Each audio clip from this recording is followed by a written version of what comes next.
Russia says the UN Security Council has agreed on a revised draft of a resolution on Syria, which is to be passed back to the member countries' capitals for approval.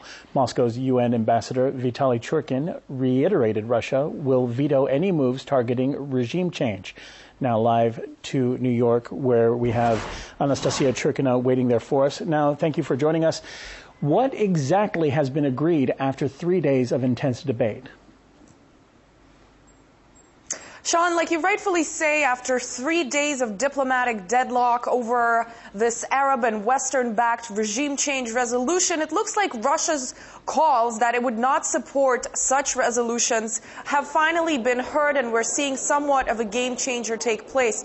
Although we do have to remember that right now the guessing game is still in full swing, contradicting reports coming out of statements that delegates are making at the United Nations Security Council in terms of how soon and what kind of resolution exactly could be officially put on the table at the United Nations Security Council. What we do know for certain right now is that there has been about 4 hours of talks behind closed doors this Thursday where delegates and diplomats seem to have agreed on new elements that they are considering putting into a new document. And we do know that these new elements are being sent over to governments at home for consideration, approval, and deliberation.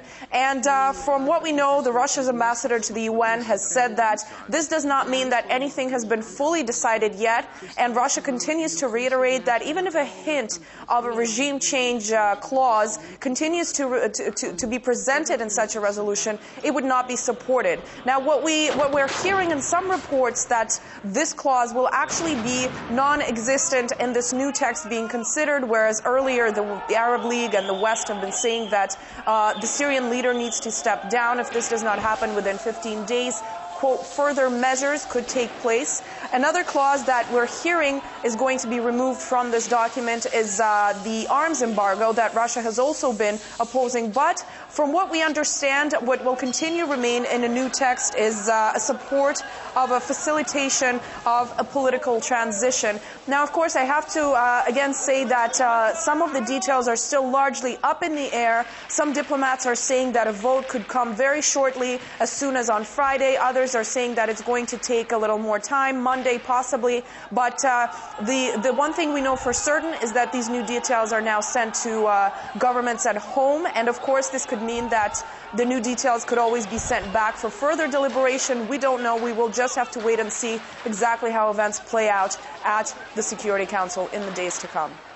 Of course, it'll be interesting. We know that you'll be staying on top of things there for us. Anastasia Churkina reporting from New York.